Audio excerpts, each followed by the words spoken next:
good to see all of you here today. Thank you so much for coming. I'm Felicia Baca. I'm the Executive Director of the Salt Lake City Arts Council, and our mission is to promote, present, and support artists and expand access and participation in the arts. In 2024, in partnership with the Salt Lake City Mayor's Office, Salt Lake City's Wake the Great Salt Lake was a winner of the Bloomberg Philanthropies Public Art Challenge. Salt Lake City is one of 8 cities nationally to win a $1 million grant to develop temporary public art that addresses a local challenge. Wake the Great Salt Lake has commissioned artworks across all 7 city council districts in Salt Lake City with local artists and organizations to increase awareness and education around the lake's decline while inspiring action through shared imagining of hopeful futures.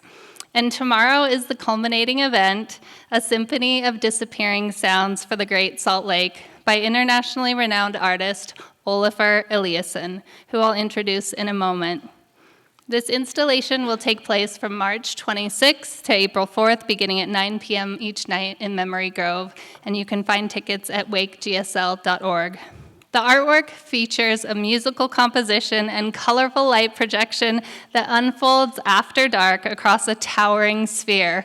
Created with UK-based producer Corliss, the musical composition blends over 150 field recordings of local wildlife that depend on the lake. You can find the tickets again at wakegsl.org. I want to take a moment to recognize the many partners and supporters who made this project possible. The work is a result of shared belief and generosity, and we're deeply grateful to those who invested in its realization. So, thank you to Kem and Carolyn Gardner, the George S. and Dolores Dory Eccles Foundation, the Diane and Sam Stewart Family Foundation, John and Marcia Price Family Foundation, the Larry H. and Gail Miller Family Foundation, the Lawrence T. and Janet T. D. Foundation, Zions Bank, Shalene Gee, Delta Airlines, G Fiber, the Great Salt Lake Institute at Westminster University, Grow the Flow, and Salt Lake County Arts and Culture. And many thanks to our team and my team at the Salt Lake City Arts Council and Salt Lake City and the many other organizations and volunteers that have been with us for a few years on this project. And now I want to take the time to introduce Stephanie Dockery, a member of the arts team at Bloomberg Philanthropies.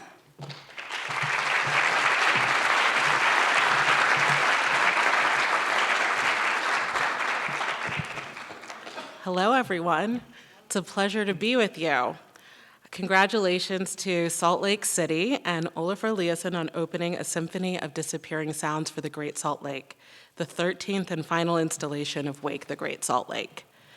As Felicia said, I'm Stephanie Dockery, and I lead the Bloomberg Philanthropies Public Art Challenge, a nationwide program that supports temporary public art, developing temporary public art focused on local challenges. And we are so thrilled for you all that Salt Lake City is one of our 8 winning cities. Congratulations.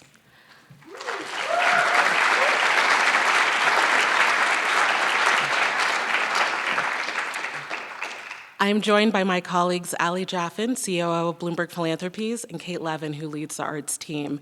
We are here to support you all. Bloomberg Philanthropies launched the Public Art Challenge in 2014. To date, 17 cities, including Salt Lake City, have won $1 million for mayors to partner with artists and nonprofits to create innovative public art projects that enhance the vibrancy of cities, center communities, develop partnerships, and strengthen local economies. This program showcases artists as civic leaders and encourages dialogue around pressing issues. These projects, including Wake the Great Salt Lake, have increased civic pride, attracted over 41 million views, built public-private partnerships, and catalyzed over $100 million in economic benefit. For more information about Salt Lake City's Wake the Great Salt Lake project, please visit the Public Art Challenge Guide on Bloomberg Connect's app, which is free, and you all have those great maps. I've seen them in your hands, so you can access it from there. And we thank Mayor Mendenhall for her vision and her partnership. The amazing Salt Lake Arts Council team has led this initiative with the wonderful partners at the Mayor's Office.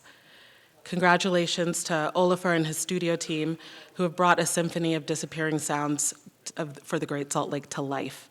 Your work beautify public space and illuminate Memory Grove Park, creating an opportunity for residents and tourists to engage with the lake in new ways. Bloomberg Philanthropies is so honored and proud to work with Olafur Eliasson once again after partnering with Waterfalls, Ice Watch, and Little Sun. Congratulations to you all, and Awake the Great Salt Lake.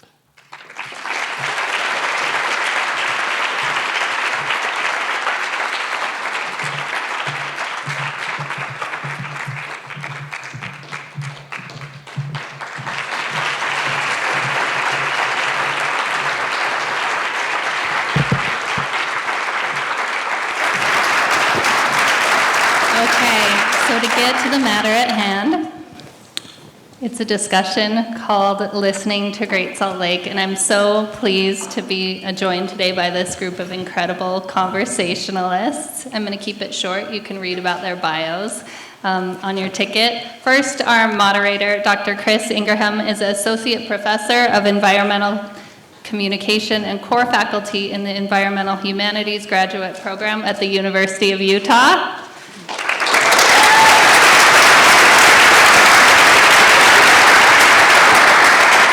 Bonnie K. Baxter, PhD, is a professor of biology and director of Great Salt Lake Institute at Westminster University, which focuses on collaborative research and community connections.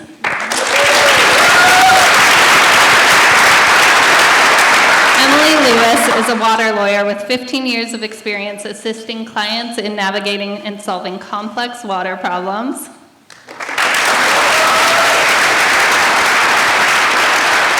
And Olafur Eliasson is an Icelandic-Danish artist whose work explores the relevance of art at the world at large. Since 1997, his wide-ranging solo exhibitions, spanning installations, paintings, sculptures, photography, and film, have been presented at major museums around the globe. Chris, I'll let you take it from here.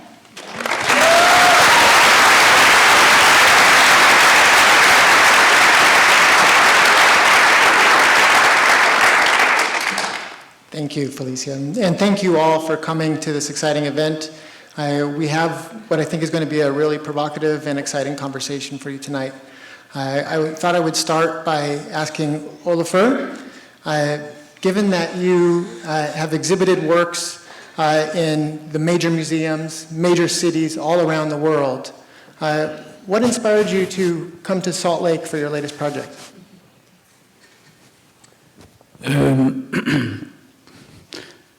Yeah, that was it sounded like a major opportunity. Your question sounded like it was like a small thing. Why would I do that? No, it's a great opportunity for me. I mean, if the landscape is very famous, I think that Iceland, where I feel very at home, I have dealt a lot with the absence of things or the loss of things.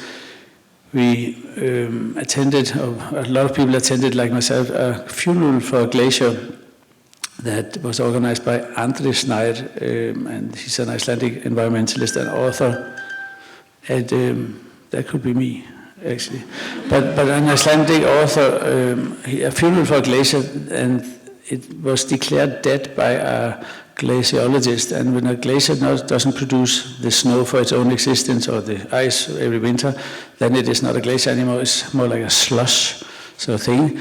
And about a couple of hundred other glaciers in Iceland were expected to go the same way. So there was a plaque, and there was a funeral with the whole ceremonial thing, and children singing and so on. On the plaque it says, on this spot, the glacier Oak, okay. Glacier Oak stood until it was declared dead at this date. For the future traveler who passes this spot, we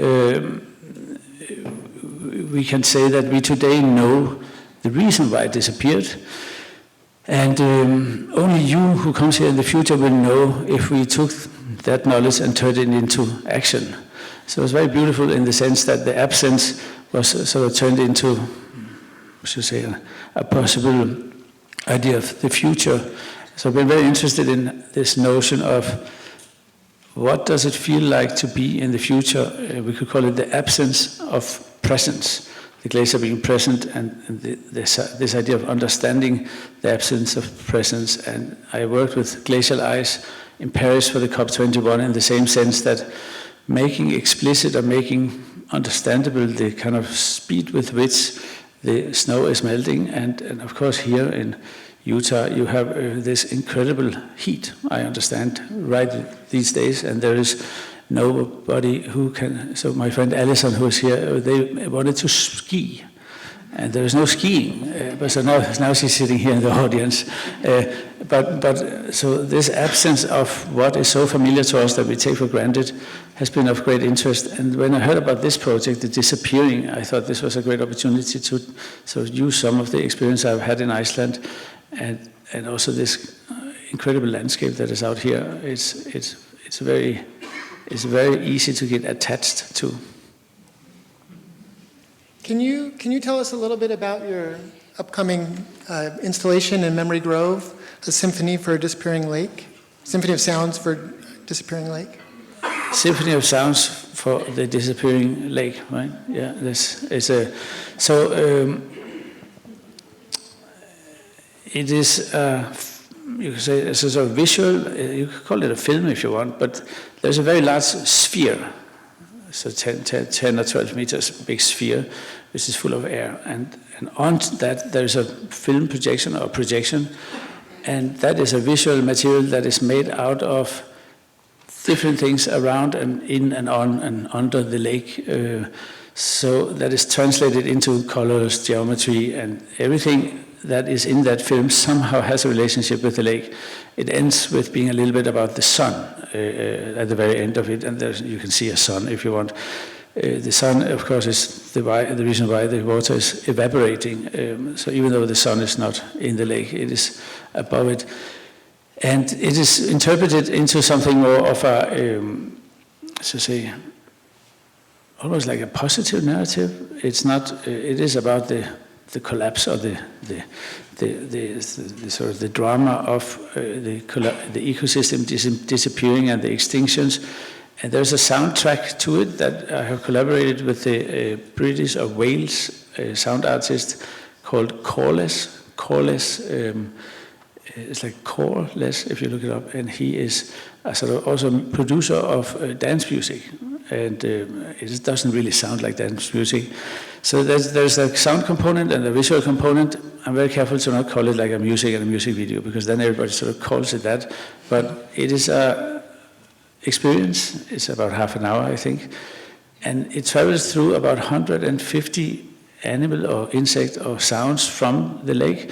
They were recorded by a sound archivist called Martin Stewart from the Listening Planet, Jeff Rice, Ecosystem Sound, and Kevin J. Culver, who were essentially providing for us, in case they're here. It's been absolutely amazing to work with those unbelievable sounds. So the sounds that are in this not real music, but sound of dancing, friendly sounds. It is like brine flies, crickets.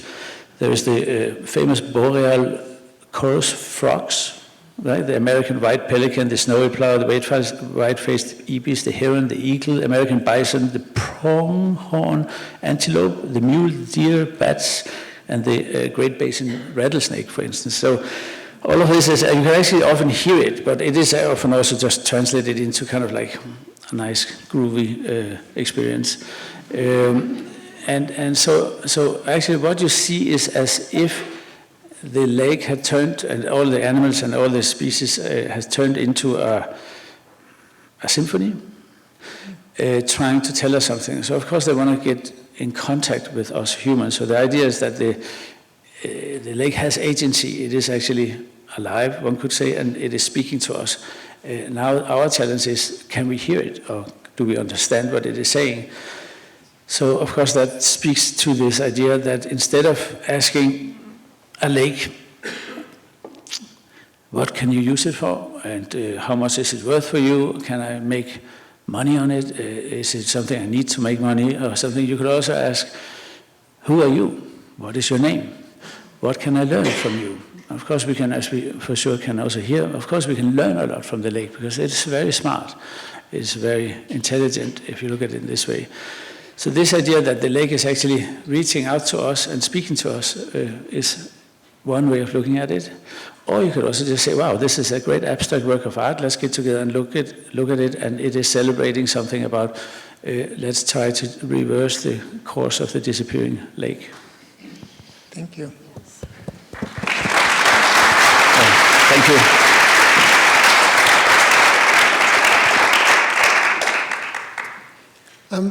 Bonnie, I thought I would turn to you next and ask if you could tell us a little bit more about the challenges that the lake is facing and some of the practical ramifications of what's going on with the lake, given that you've been at the forefront of research as a biologist on the complex ecosystem that the lake is. Yeah, sure. I want to echo something that you said about turning absence into action. In about 2019, I co-wrote an obituary for Great Salt Lake to try to get attention to the fact that it was disappearing, and it was that idea that it's already gone. We wrote the piece as if it was gone, and we're saying, you know, what we're missing. So that was a very interesting experience, and I'm really, really concerned this year, as I think most of you in the room are. How many of you have been to Great Salt Lake? Yes, look at that, that's incredible. So I've been working on this system for about 30 years, and I'm really nervous. We have an evaporative season. It's a terminal basin, so think of it as a cereal bowl. So water comes in to the bowl, and the only way it can get out is to evaporate. And when it evaporates, it leaves the salt behind. And every summer, we lose about 3 feet of water, a little less than a meter. Translation. So we lose about 3 feet of water, and then right now, we're only about 3.5 feet above the historic low we set in 2022. So think of that math. You've got to get more than 3 feet in each year because we're going to lose 3 feet in the summer. And if you're equal, you still don't gain anything. You remember that giant snow we had in 2023, that snowpack, that once-in-a-lifetime snowpack? We need like 6 of those to restore this lake. So without changes in the way we use water, and under this pressure of climate change and warmer temperatures like today, I think that we can see where this is going, right? We're going to be right back at a historic low. So I'm nervous about the math. We have no snowpack. We're certainly not going to get a big inflow this year, right? We can guess that. So we're very, very close to the historic low again. It is an incredibly important ecosystem in the world. It is the most important flyway for birds on the Pacific Flyway. And all of these other smaller saline lakes around the saline lake corridor in the west are also shrinking. And this is the largest one, and it's the most important one for the birds. There also, as you know, are dust issues if you live here. We understand air quality because we have forest fires in the west, and we share fire smoke, right? The air quality of this will be of a magnitude that is so enormous because the lake bed is so big, but also because it's right next door to 2.5 million people. So I don't like to be, the Debbie Downer of the panel here, but I do have to say that this requires action, and I really call on everyone in the room to keep speaking the truth about this.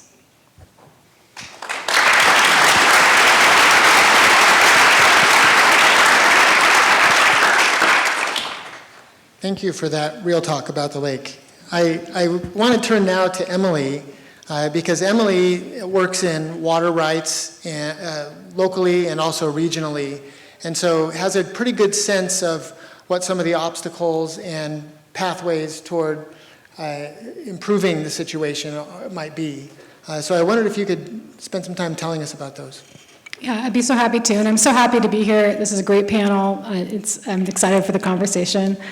I think maybe to kind of cue us off, we were in the green room having our fancy snacks a few minutes ago, and Olafur said something that actually really struck a chord with me, where he saw art as, a means to participation, which I really rings true to me, and how you feel included, how you don't feel included, and I feel very similarly about public policy. It sounds very dorky to say that out loud, but like the systems, we live in certain side systems, in certain systems, and the system that we live in here in the United States generally is, a system of laws, of which, there's a reason we have those systems, and the reason we have them is because what they do is they allow us to kind of operate our lives through a means of order and certainty.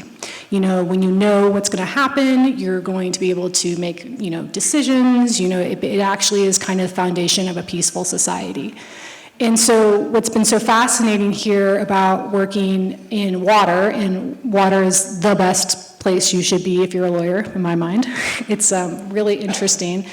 And working here specifically in Utah and on Great Salt Lake issues is this really interesting nexus of a system of laws that we built back in the 1800s to accommodate the society we had at that time. And for those of you who are here in Utah, who are familiar, we came here, the pioneers came here. Well, obviously there were many people here before the pioneers, but our legal system of laws came here, and especially for water, it was designed to really create, a beneficial use for society. And that's really what water law is. It's a really interesting form of law. I'm going to bring out my favorite $10 word, which is usufructory. I don't mean to get too dorky immediately, but a usufructory right is the right to use the public's good. So we as the public own the wet water molecules of water here in the state of Utah, subject to a set of conditions. And I think that Western water law gets a really bad rap as being out of date, out of touch, totally unresponsive to the needs that we have today. But that's actually not true. In a lot of ways, we can change our laws to kind of reflect these conditions, that we're setting conditions to use our water in ways that benefit society. And that is what we do, and that is how water law is designed. But the problem we have is that those conditions that benefited society were typically consumptive uses, irrigation, mining, domestic uses. And so our laws are kind of built around these needs that we had 150 years ago, and now we're here in today with a different, set of conditions, as Bonnie very eloquently put out. We have a lake that for, centuries has not been seen as an asset legally. We have these changing conditions that are changing the amount and quantity of water, but yet we have a system that regulates basically on a system of priority. And so the state of Utah has been able to develop based on the certainty of that priority. And so in my opinion, I'm a fan of the prior appropriation doctrine. I will say that loudly, because I think it really is a structure that enables us to make some really interesting changes. The other thing I think that's really important to think about when we talk about public policy and law here is that we do not have the ability to use time is not to our advantage. The time in which we're going to have to make a lot of changes to recover the lake, as Bonnie mentioned, there's a math problem. Hydrologically speaking, we may not get the amount of water that we traditionally have. That is going to be a really big problem. But like the time we have to actually make change and facilitate action through participation is very short. And so my personal opinion is that we have been very fortunate and have a system that can work with us. And the challenge ahead of us is figuring out how to make it work in a way that is orderly, that can help, and that doesn't cause more disruption that would put us further down along the line of finding solutions. And so I'm a very practically minded. In terms of actual specific things that the state of Utah has done in recent years, there's more work to be done. There's so much more work to be done. But we actually have changed a fair amount of our laws. We've probably passed like 85 different water laws in the last 5 years. And some of those have been huge changes. We've changed our concepts of beneficial use to promote conservation. So we've kind of adapted and changed this concept of use it or lose it to incentivize conservation in our agricultural fields.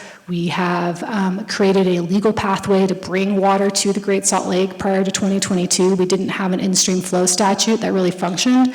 We've created 2 separate water leasing programs here in the state of Utah for the Great Salt Lake, one just this year. We've created several entities and organizations, and so we're just very much in the clay of figuring things out, and we do need a little bit of time to have those programs get in place to work and to actually function.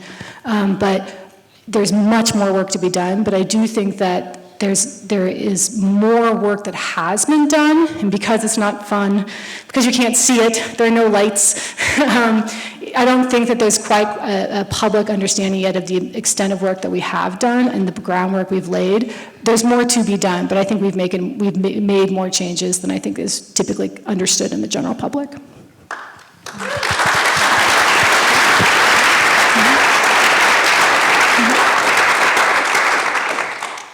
Thank you for that lovely answer. Olafur, one aesthetic hallmark of your work is that it sort of demands to be experienced sensually and in person. It reminds me of this Czech-born Brazilian philosopher named Willem Flusser, who talks about the aesthetic as merely meaning something that's capable of being experienced. So I wanted to hear what you think about how you prepare when you're doing an artwork to think about the viewers or person who's encountering it, their embodied experience.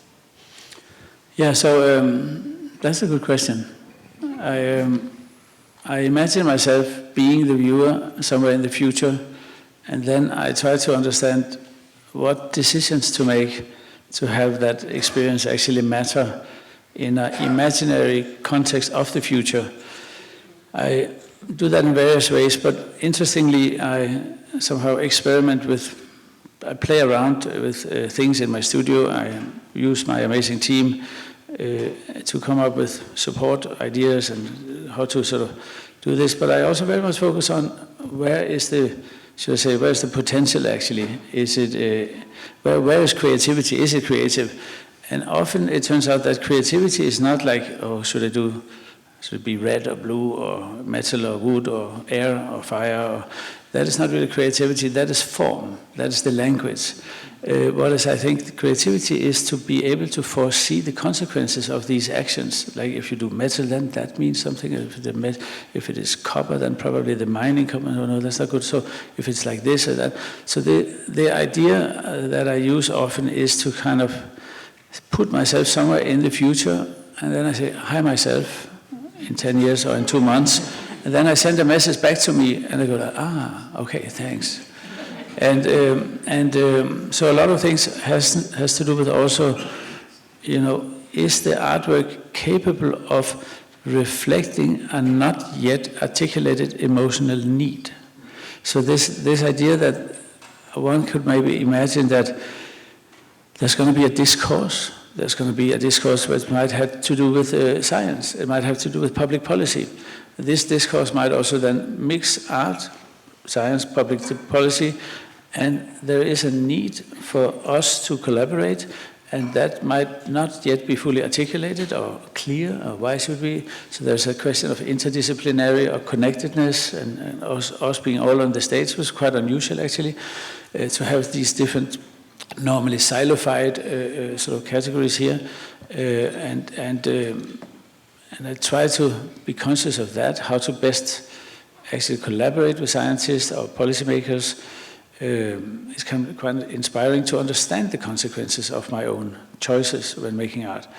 And once there is a sort of a path or a discourse or a project has an evolution, it starts to also become, I guess, fun. We talked about you said a pessimist. My good friend I'm an ambassador for this organization. That's why I want to say it right. So Kumi Naidu, he is a former head of Greenpeace and Amnesty International, but he is now doing the fossil fuel non-proliferation treaty. And I'm also involved with that because of him. He says pessimism is a luxury that we cannot afford. And he was very central in the ending of apartheid movement in South Africa, and there it was actually the policymakers and the change of policies and so on that was enormously influential, and it was public disobedience at the time, right? And I don't. That's why I'm interested. I heard that some students here, they were dressing up as birds and going to Parliament, and this is also public disobedience. And I think that is an honourable thing to do, as much as they might be, having like extinction rebellions. They might be obstructing things, but that is also honourable because the times in which we live are so incredible. Complex. So I take all of that information in. When I sit in my studio, I'm not disconnected. I'm very much looking at my studio as a place in which when you go into the studio, like a museum essentially, when you go into a museum, you don't go out of society. You get closer to society. And art, of course, is a language, as I said. The last thing I want to say with that is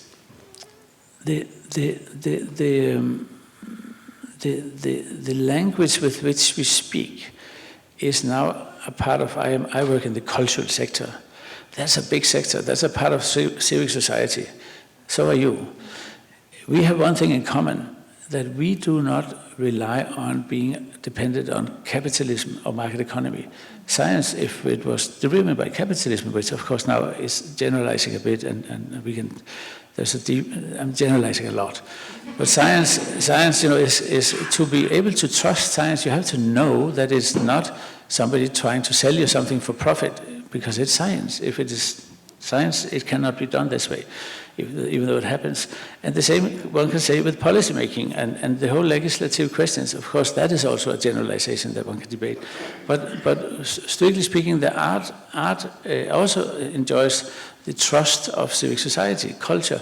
And there's art everywhere. There's science everywhere. There's policymaking. There's the law everywhere. So I was completely shocked when I was having an acquaintance of mine, Johan Rockström, the environmental scientist who is at the Potsdam Institute just outside of Berlin, the largest science institute for environmental or climate crisis, essentially. He did the 9 planetary boundaries collapse, and he's one of these sort of superstar scientists. And he says he spends much more money on proving that the science he presents is true than he does on the science itself. Can you believe that? Because the opposing view is so strong.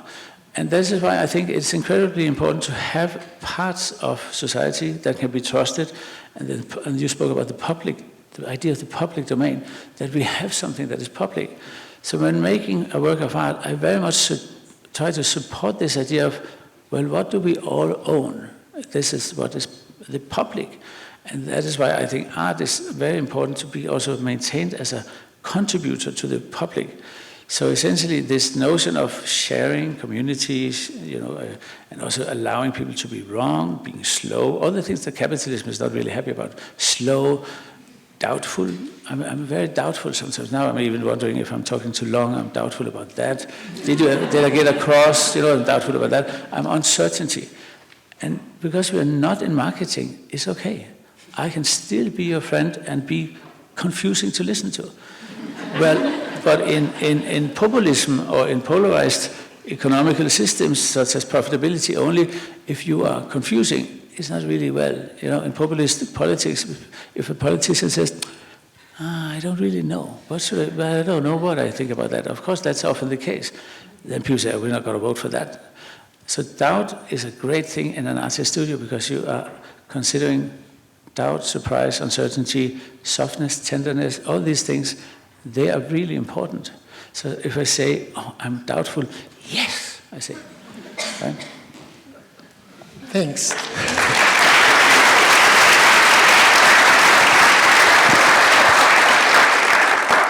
There's a lot to pick up on there.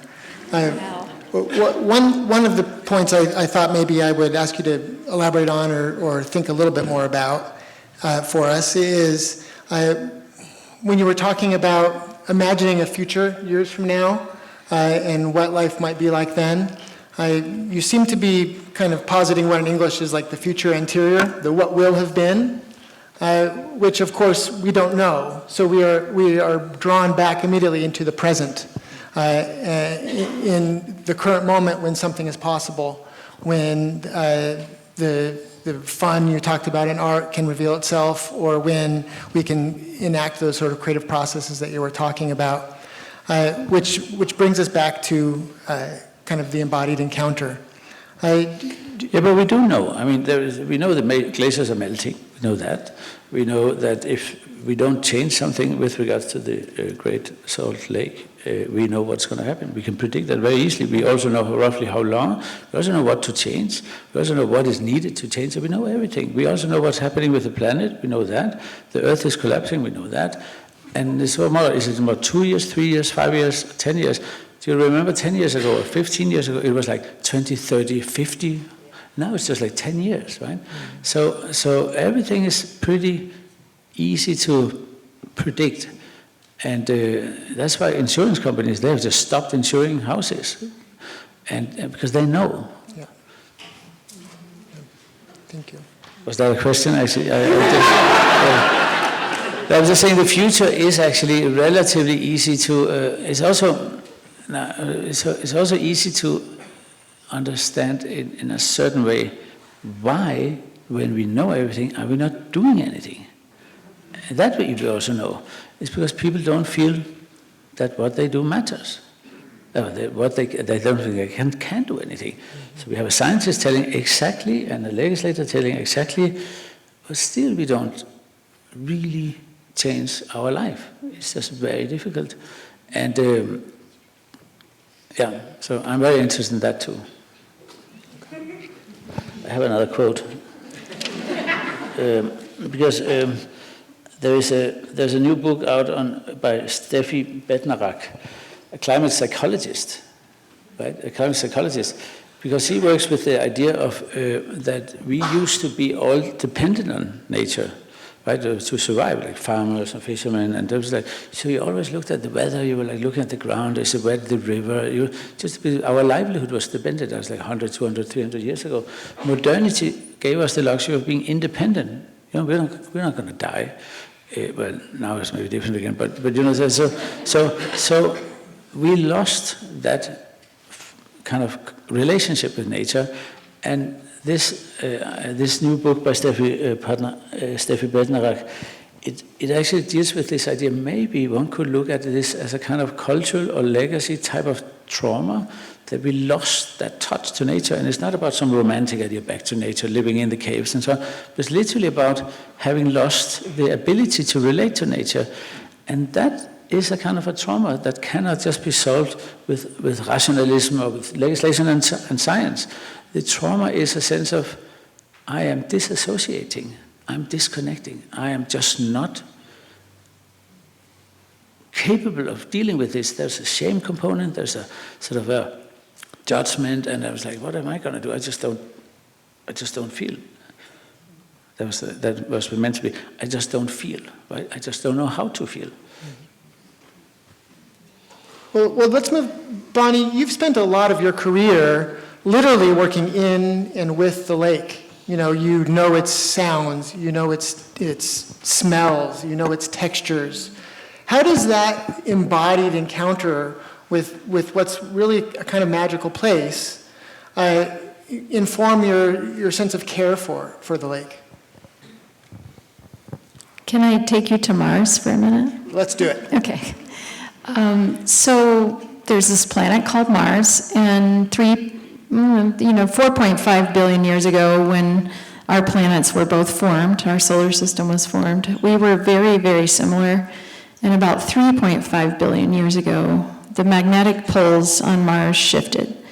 And one of the things that happened is all the surface water evaporated, and it lost its atmosphere because it has a different relationship with solar flares.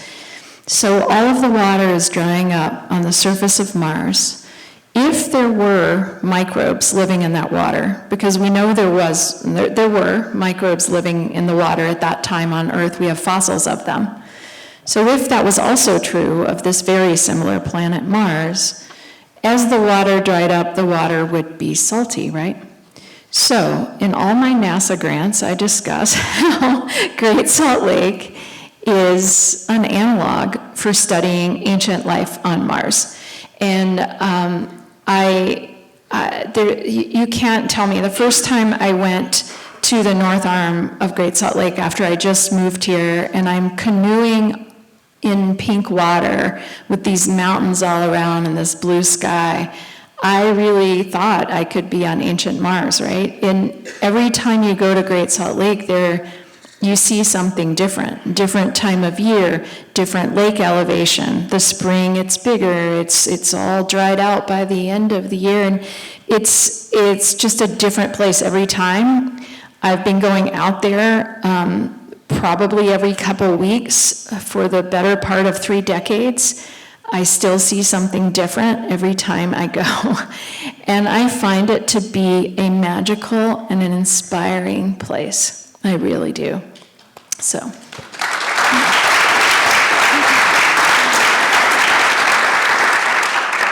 I want to ask you something similar, Emily. You had an early career as a rafting guide, I understand. And you've written about how being so close to the water in a raft, you could actually tell that the water tastes differently in different depths. That's another example of how your embodied presence, in and with the river, creates a kind of connection to it. Can you speak to maybe how that connection also kind of activates a sense of care or responsibility or perhaps obligation to the river? Yeah, first, it's real quickly, I want to say, I have the good fortune of getting to hang out with Bonnie on a semi-regular basis, and I love it when she can tell the world that she is an astronaut, because it's like my favorite part of her research. I love it. So, yes. So I think, from my personal experiences, I got interested in water law, based on my experience being a raft guide. I'd see the water levels go up and down. If it were a dammed river and they were doing releases, I'd see water levels go down over the course of a season. If it was a free-flowing river, you can physically taste the difference of water higher up in the watershed where it's clean and clear, and then lower down, Hell's Canyon, where it tastes like cow manure.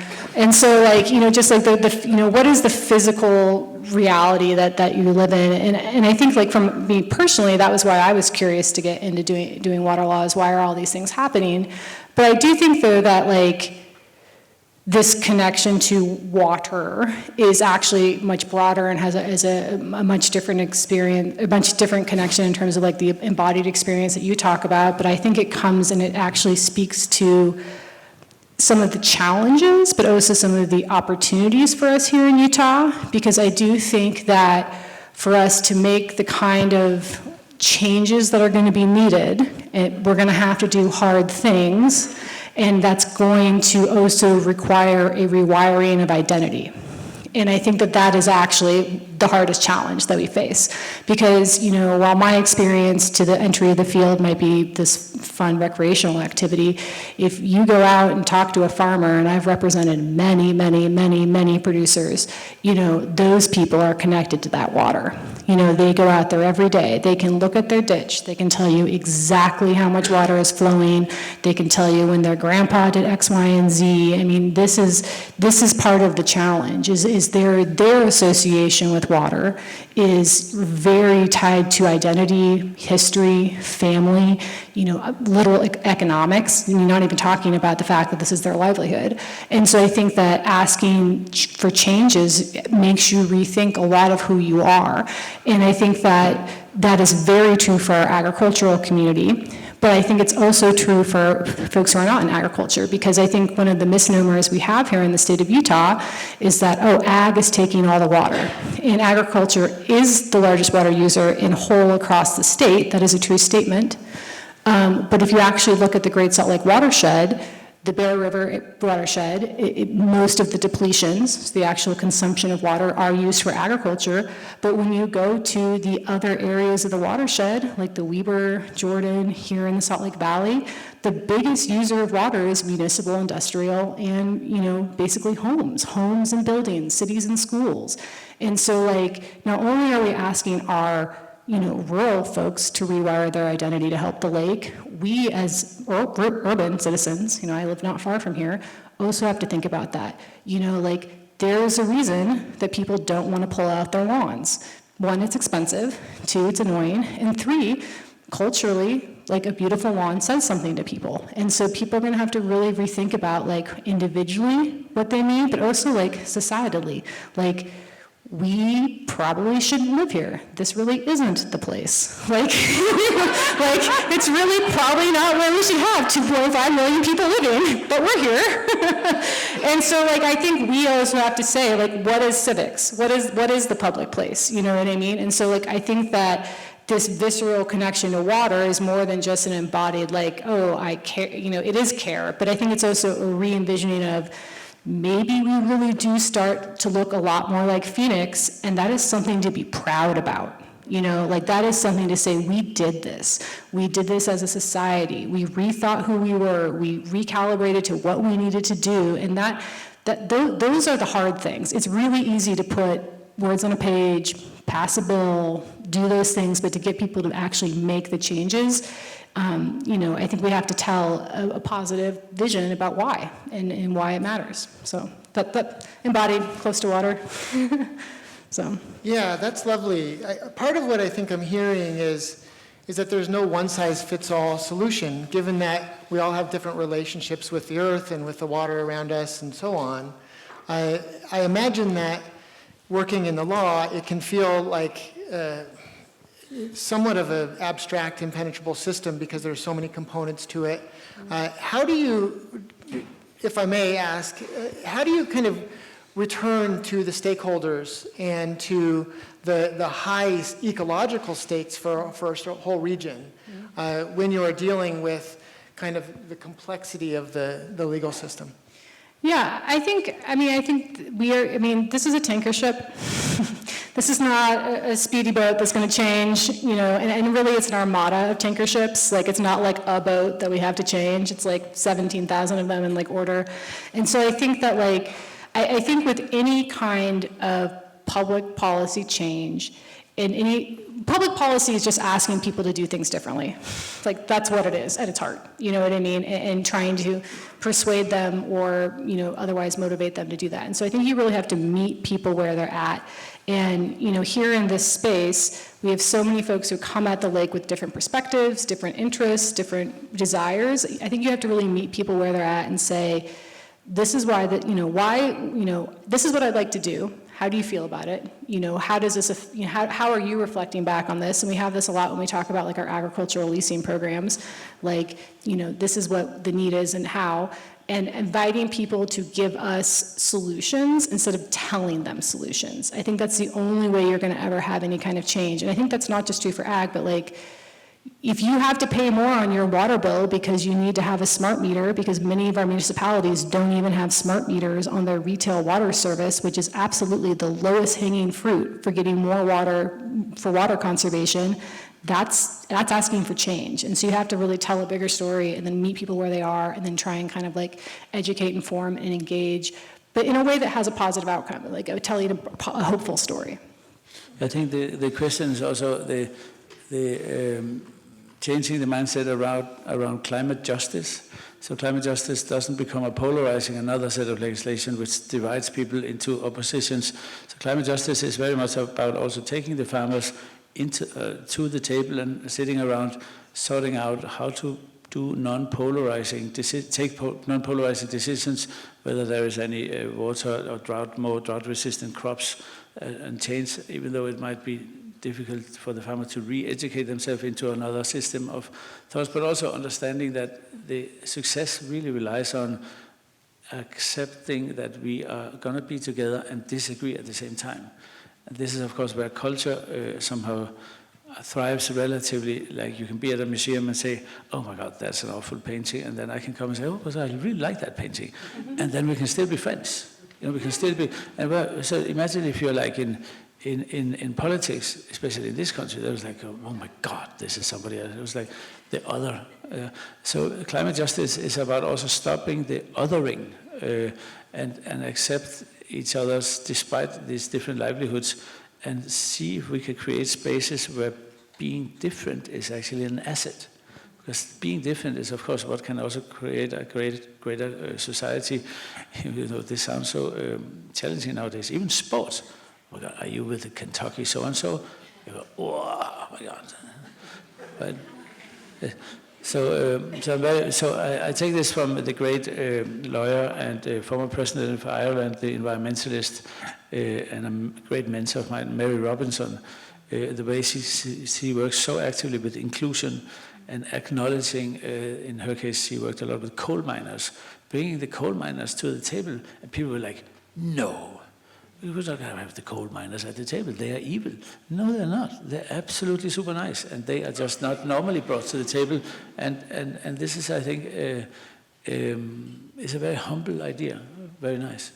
Well, and just to add to that, I think in Utah, the people who need to come to the table are the urban folks. I think our agricultural community has stepped up. I think that there's still more to be done, but I think that there is still an othering that's happening, but it's not the othering that you're thinking about. I think that it's easy to point to a certain sector as the problem or issue, but I think that the reality is it's much more nuanced, it's much more complicated, and I think every individual needs to figure out. Baptizing all the time with fresh water, they can baptize in the same water. All of them, yeah. Give me a break.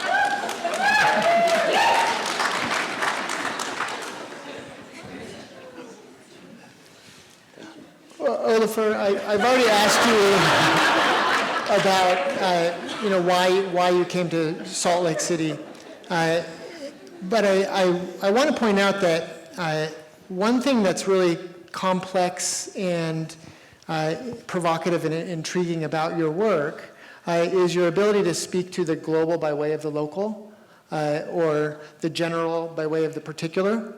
And so I thought maybe you could share for us how you, in collaboration with your studio, managed to speak to local issues from afar.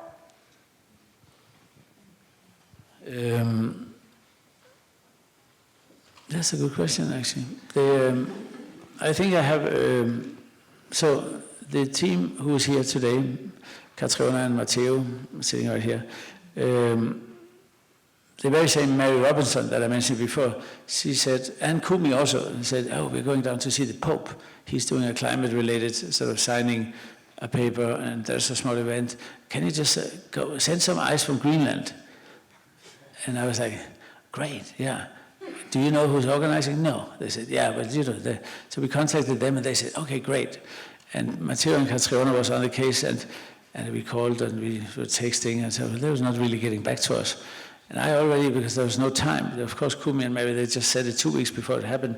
So I got some local friend who is like in Greenland with a small fishing boat and a little boat. I said, we need to get some ice to the Pope. And the guy in Greenland said, yes, of course, absolutely important. So it was like, so we had to find a chunk of ice, and then he sailed around, and then he was like taking pictures, and they said, this is a good piece there. We got the ice up, and then it was like, oh my God, it's going to melt before it gets to Rome. This is where the Pope lives. So we had to find a sort of styrofoam box, but it's not really good for the environment. So we had to find a way to get it, and then we talked to a shipper who had a freezing container who was selling shrimps, or sending shrimps. So anyway, we got it to Copenhagen, and then we had to get a little freezing car with frozen food to drive it via Berlin to pick up some extra materials, and then to Rome. So we drove it overnight to Rome, and they still didn't say yes in Rome. So then, and this is why Matteo is Italian, so that's not bad. And so we got it with the ice in, and they were just like, so what is this? This is the ice for Greenland for the Pope. So of course nobody says that doesn't get in here. And so in a way, people, they were like, oh my God, the ice. They said, oh, it's going to melt. Yeah, if you don't get it to the Pope, it's going to melt. And it was actually melting. And so we got it on the stage where the Pope was going to give the opening speech, and Kumi was giving the closing speech like a week later. And the Pope was probably only going to be there for 10 minutes or so. So the Pope came, and I think Matteo spoke to the security of the Pope. Can you just tell him to bless the ice? That was the artwork. He was supposed to give the ice his blessing, right? And Mary and Kumi, they were in the audience, they're really trying to sort of mobilize it from their side. So it's a little bit like activism in a certain way, and the motivating thing was that people actually trust the cause, or they believe in the worth of it, and that's a little bit what it is with art.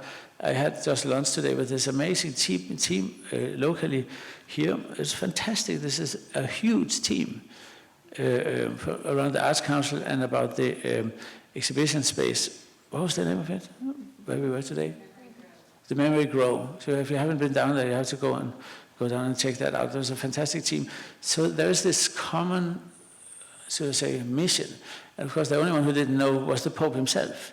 So he comes on the stage and he's giving this speech, and he's just looking at his eyes, and he just goes like, so only 30 seconds before he was told, oh, let's just go and bless it. Then he went and blessed it, and we were like, yes. and it was melting, so everybody wanted some holy water. Now it was holy water. So in the same sense, it is really very much about believing in something, not the Pope necessarily, but in the worthwhile of doing something like this, and the sort of support of somebody local who is motivated. But there's also, in this case, I think it's important to mention that 2008, I did a project in New York called the New York City Waterfalls, together with, at the time, Mayor Bloomberg. And since then, the team around Bloomberg Philanthropies has been friendly with me, and they paid for shipping the car from, I said, oh, it's getting expensive, so I called Bloomberg and said, can you just because they also supported Ice Watch and so on, very generously, because they never took a lot of, it was never about them. And in this case here, I noted that there was another water project they're doing. So I was like, okay, I'm going to be involved with this. And they were, of course, like, yeah, you're always a little expensive, Olafur. So they were very sweet and very, very nice. So then that is actually also why I was like, this is great. I am, there's a great environmental team and a great arts team at Bloomberg Philanthropy, and I take inspiration from them as well. I think it's worth mentioning. So in a sense, this motivation or mobilization, and to have this feeling of, the people might not necessarily trust me, but they do trust, I think, art in general, and they know, well, this is a work of art. There's an exhibition at the Grove. If you look at it, you can tell this is not made, the decisions made are made because of them being creative, and not because of making money. This is why it's art. If you said, oh, I made this to make money, then it's not art, then it's something else, right? It's not that money is not a reality also for artists, but I'm just saying, in a sense, this believing in something is a very beautiful, let's say, believing in lowering our attachment for outcome and lowering our defensiveness. That allows us to be vulnerable together. And in that position, we can work with climate justice. We accept our vulnerability. And once we are vulnerable, we tend to become more honest. And once we are more honest, we have trust emerging. Once there's trust, we can also start falling in love. You don't fall in love if you don't trust somebody. And, I'm not saying everybody's going to be falling in love anytime soon, but I'm still believing that this lowering our attachment to outcome and being more in the presence, and then lowering our defensiveness. And that, I think, is what happens often with culture. People say, everybody's doing something. They're playing the violin or reading poetry or, dancing. The cultural sector is a really nice monster. It doesn't have a CEO. It has even scientists being interested in it and vice versa, and legislators being interested in it and vice versa. Hearing a legislator talking about embodiment, it's so nice.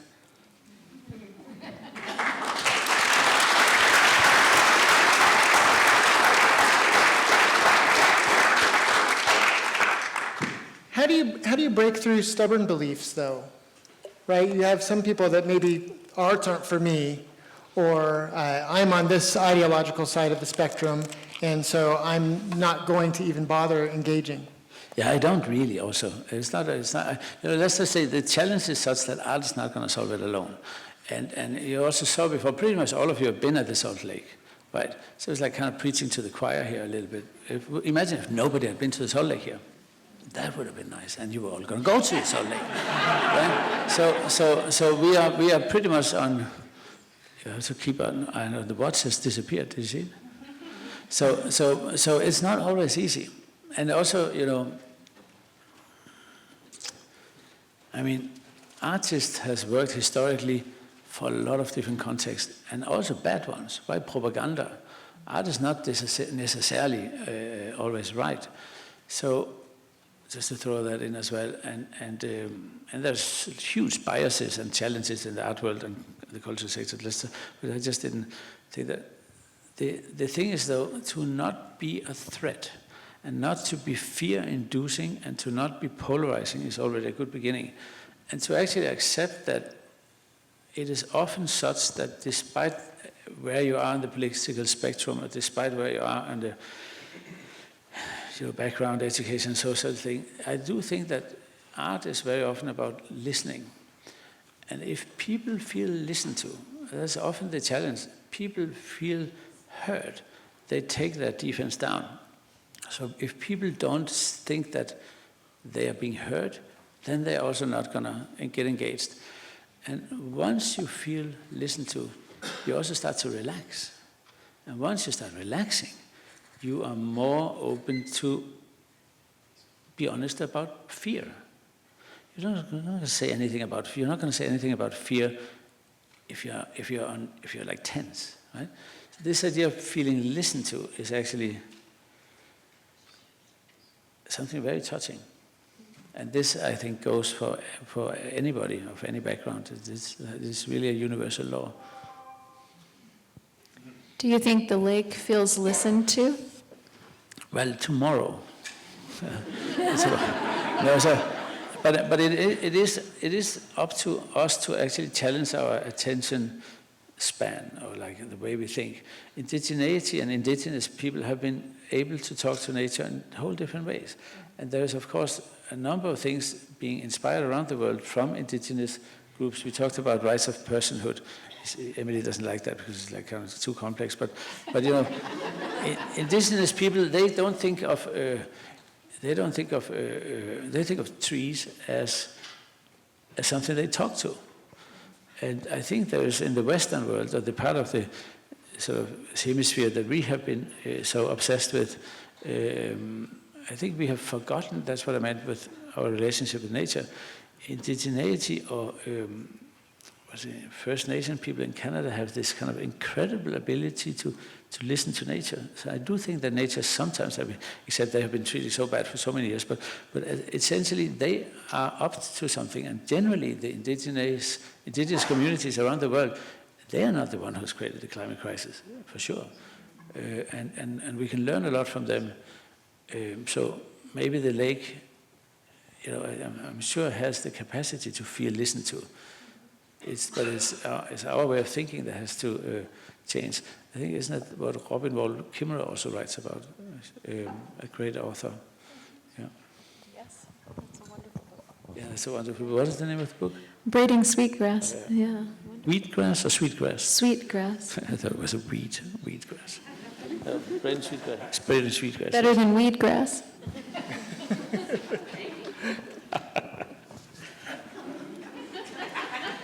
I actually have a quote for here too. She's a Potawatomi botanist author, right? So, but can I read her quote because it's so beautiful? We need acts of restoration not only for polluted waters and degraded lands, but also for our relationship with the world, to the world. We need to restore honor to the way we live, so that when we walk through the world, we don't have to avert our eyes with shame, so that we can hold our heads high and receive the respectful acknowledgement for the rest of the earth's beings. Isn't that her? She also said, I think she said that we humans are upright walking mammalian weeds up for no good.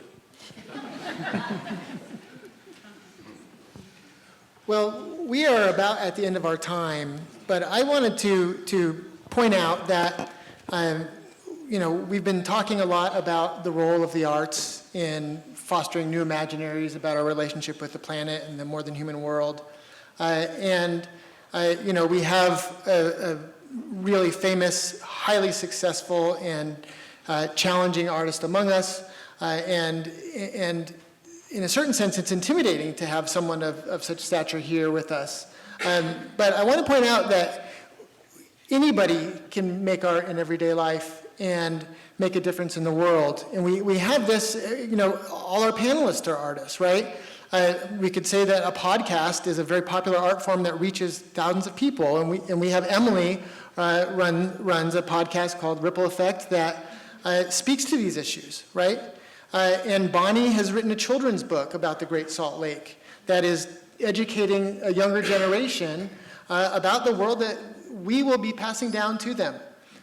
So I think as a sort of final call to send you all on your way before we go into the public Q&A, I wanted to thank you all for being artists also and challenge us all to do that kind of work.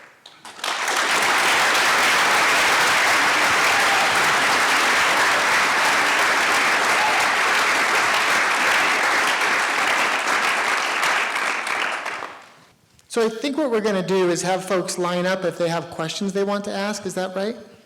Or we can run. We're going to run on out with the mics.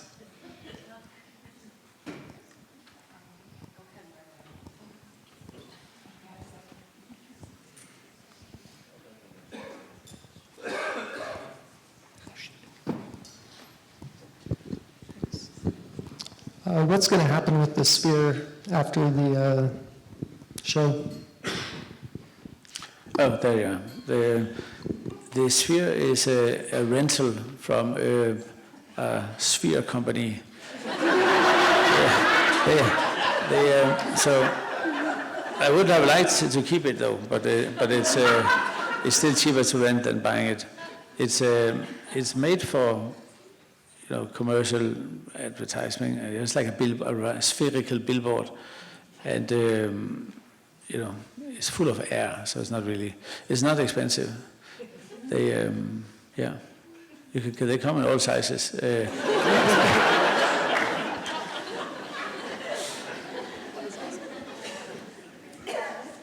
The projectors were probably much more expensive. Yeah, of course. But then there's a very interesting, but this is more technicalities. There's 4 projectors around it, and they don't know that it's a sphere. So of course the image goes like this, but then there's a computer that tells the projectors it's a sphere, and then they correct the image, and it's incredible. So it is it is literally seamless, except if there's a strong wind, which we don't hope, then the projectors, they go all crazy. But it's actually, it's sort of a lo-fi version of there's a sphere in Las Vegas, right? This is almost analog version of that. Hey, so I'm Jonathan. I've got a question for Emily. And we have a hay farm, and I'm kind of ashamed to admit it in this crowd, but I also have Japanese maples in my yard. But I'm wondering really what the policies are you're working on to change. I heard a lot about the history and the context, but I'm really interested to hear what you're working on to maybe help solve this. Well, it's a lot of people. I think Bonnie can attest, having worked in the space, and you're welcome to come, Olafur, anytime you want. There's a small army of people working on policy changes here in the state of Utah to help with water conservation and water management. And so it really is, I like to call it, I said an armada of ships to change. It's also like a herd of elephants to eat one bite at a time. And so some of the things we're trying to do, specific policies for is, in the category of like municipal water conservation, we have done tiered water rates. You can charge more for more water. That makes total sense. It should have been in the law a long time ago, but now it's officially in the law. Things like that. Flip your strip programs are, trying to get at the municipal water use. There's restrictions on government buildings regarding the non-functional turf grass. We need to now expand that to residential, all other buildings. So, there are policies we're working on for like water audits for municipalities, making sure that our pipes aren't, leaking, and that's a really low-hanging fruit item. On the agricultural side, we have 2 distinct separate programs for agricultural leasing, and we put $200 million into ag optimization projects. How those projects work on the ground in terms of getting water to the lake is something we're still trying to figure out, but we're getting the processes in place. I think the thing with policy, though, is that you can have a great idea, You can put it down on paper, and then you got to wait a year or two to see how it really works in reality. And that's where we are in Utah, is we've put a lot of work in the last 5 or 6 years of setting up programs, doing legal changes, really moving huge foundational blocks of the prior appropriation doctrine. And now we're tweaking things, like our Great Salt Lake Watershed Enhancement Trust, who I give full props to. They're doing a really hard work. They've secured about 160,000 acre-feet of water for the lake, which is not enough, but it's a start.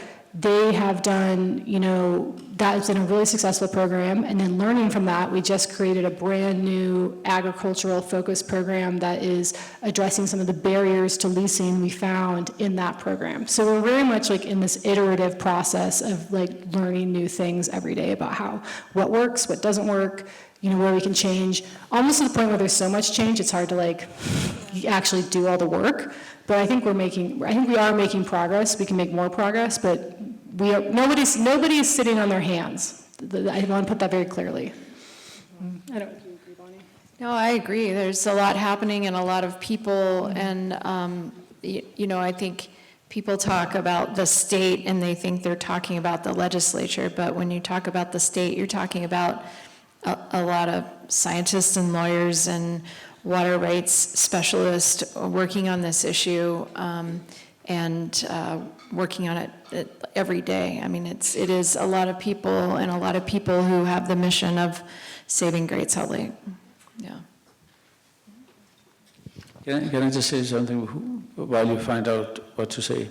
The Mars comment made me think the late I guess he's a sociologist or philosopher, but also environmentalist Bruno Latour wrote in the beginning or in the preface of his book, Downwards at the Horizon to Find Solutions. But he wrote about there's like a handful of people who are trying to go to Mars and live. So why don't we let them, like Bezos and Musk and so on? Let's just go to Mars. That's so nice if they could be there. But they're probably, then you're right, they're going to stay only for 1 or 2 weeks, then they're going to go to New Zealand and in there, so you see good houses there. But the idea was sweet.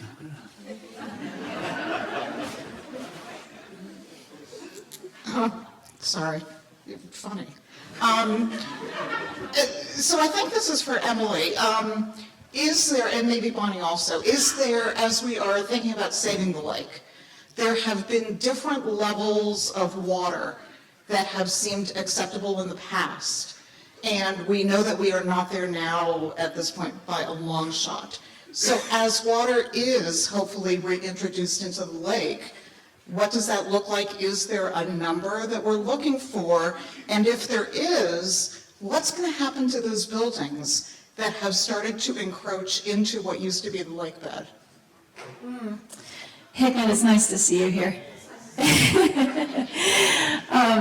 Hikmet Lowe is an art historian who studies spiral jetty, among other things, so it's lovely to have you. I'll start by saying I serve on a state committee that's called the Salinity Advisory Committee, and we formed when a new breach in the railroad causeway across the middle of the lake was constructed. And the idea would be this committee would help identify what was the right salinity, but in doing so, we also had to pay attention to what was the right elevation. And those two things can be correlated and used to be. At this elevation, the lake would be 15%. At this elevation, the lake would be 18%. Down to, up to 19% when we got really, really low, because the salts keep concentrating. So if we're raising the lake elevation, what is the salinity going to be? Now we are using that breach in the causeway to send salt northward and trapping it there. Just a little fancy engineering called a pile of rocks, which I think is brilliant and cheap and effective. But now we realize that some of the nutrients are getting stuck in the North Arm, and how do we get them back? And so I think this committee, alongside state agencies and federal agencies like USGS, I think I see Christine, and I think it's really important that we have these tools. So we were able to manage the salinity spikes over the course of this year that we would have had ordinarily at this elevation. So it becomes this tool. So there's been a lot of misconceptions about this, that we're closing off the north arm, and that's not actually what's happening. It's a way to prevent these salinity spikes. So it changes then what elevation you want to be at, because we identified this elevation, 4198, would be the target. And there's a whole band of here's a healthy level of the lake. So anyway, that's something that's in flux because the salinity is in flux, but keeping it at 4198 keeps the structures, the microbialites that I study on the lake bed, keeps them covered in water, and that's where our brine flies live.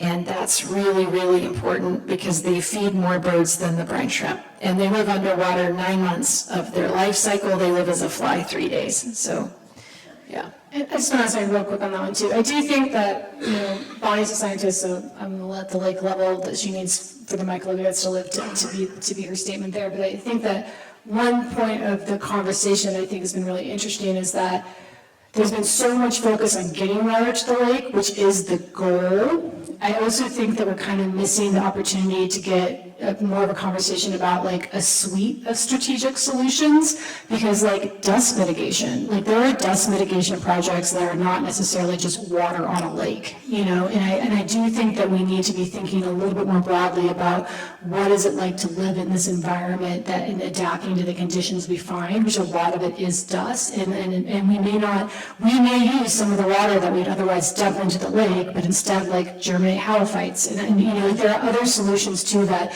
just a sheer focus on a lake level as the measure of success is not setting us up for success. Like there's a lot of other things that can happen and can be adapted to really address some of the critical acute dust and other health issues. Yeah. This question is for Bonnie, right here. Could you speak a bit about the migratory bird disruption that's happening and how that affects the northern hemisphere? Yeah. So Salton Sea is a really good example. As Salton Sea's lake shore was receding, the lake was shrinking. Lots of the birds that were there, phalaropes and grebes, for example, stopped going there, and more of them came to Great Salt Lake. So there's certain species that now absolutely depend on Great Salt Lake.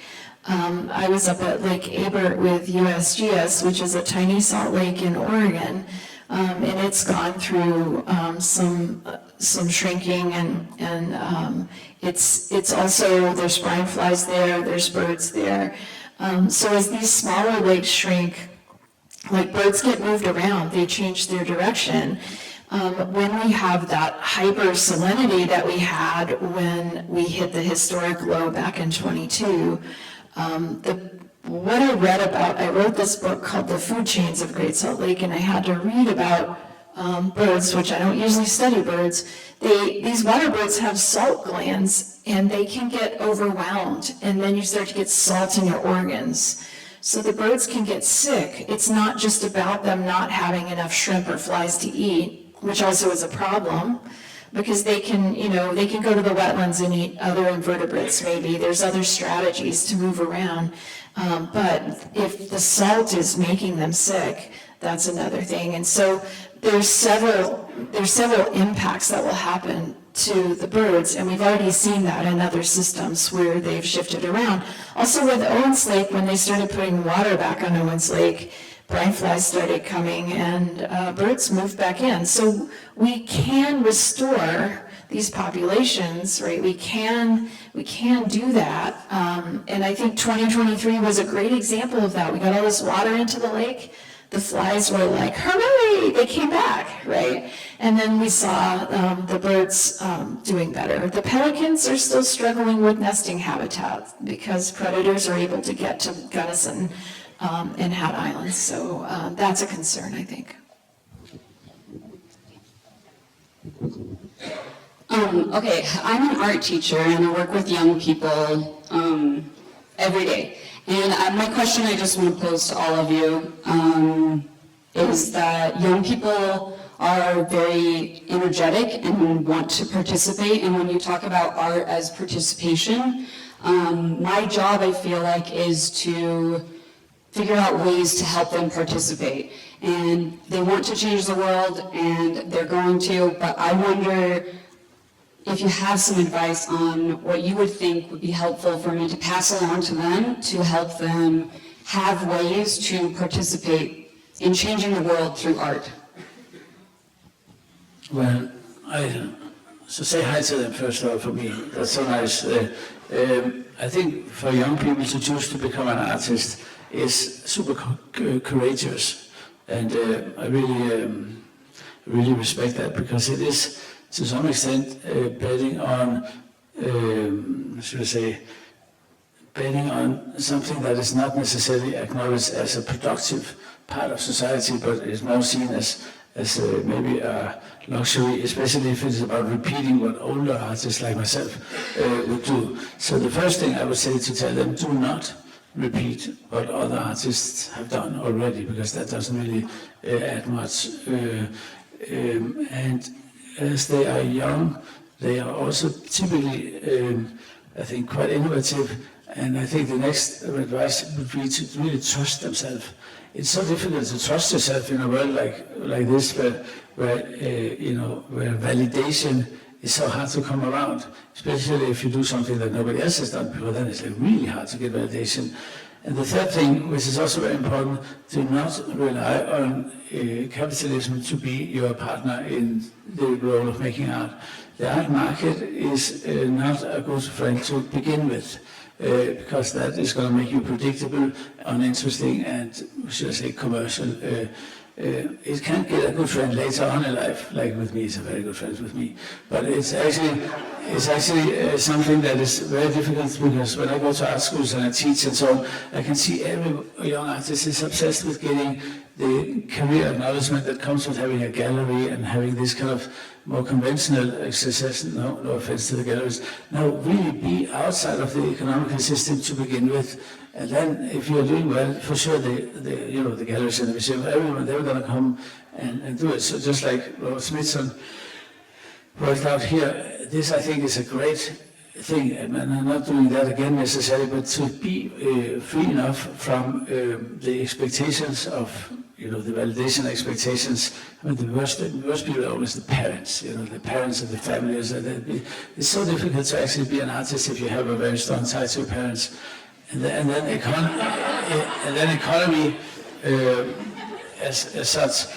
I always told to my students, don't ever repeat anything.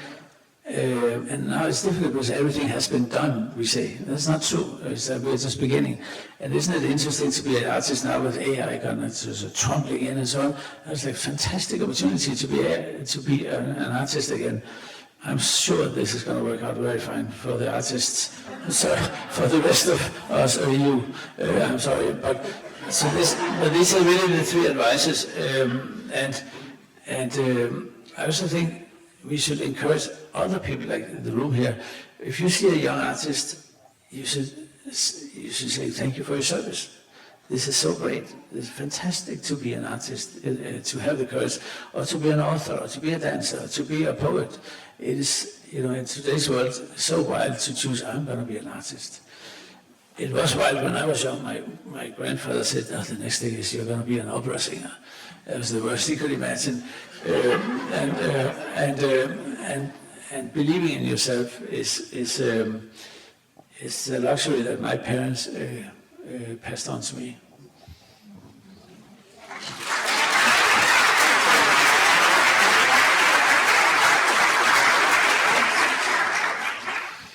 Hi, I'm Man. This is a question for Olafur. What inspired you to be an artist? Thanks. That's the youngest question. That's so nice. Thank you so much. Yeah, it's how should I say this in an inspiring way? My father was an artist. My parents divorced very early, and I was afraid my father wouldn't like me. So I became an artist as well. And this doesn't sound very glamorous, but you know, at least he sent me pen and paper. I was living with my mom, and I said, then he taught me one thing that actually inspired me, and that was, you know, don't worry about your drawing, just do like this on the paper. And I was like 5, I was very young anyway. So I just did this, and then fill out all the paper and see if there was a cat in there, or a horse, or a house, or something. Then I filled it out. Well, my classmates, they went to, this doesn't look like a house. They said, why can't you see this is a house? That's the window. That's not a window, they said. So my father, in that sense, actually encouraged me to be, you know, believing in the worth, and that might have just also have made me feel good enough. He didn't say that does not look like a horse, a house. He said, oh, I can see the house too. And that, I think, is maybe what inspired me. But then when I got a little older, my mom said, you are going to go to drawing school. She could see the talent. My father was like, oh my God, oh, thank God I divorced you a long time ago. And then I learned to draw a hand. And that actually turned out to be quite like a figure. That was also nice. So what inspired me to become an artist was really just like making art, actually. It was clear sometimes a little bit later when then I kind of hit puberty and so on, then I could draw really well. And that was nice because I couldn't play football, you know, I couldn't do this or that, and then I drew really well, and then people said, wow, look at that, and then I felt I'm good enough. You know, I felt like accepted and included in despite not playing football, I was still, you know, part of it. And so it was these small sort of parts of life. It's not I don't recommend, you know, to miss your dad so much that you want to draw to get his attention. I don't recommend it, but that was a part of the truth, nevertheless.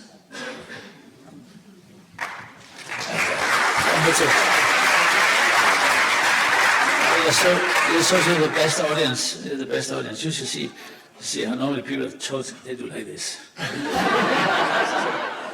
Friends, that is our time for tonight. Thank you so much for coming. Let's have a round of applause for Thank you.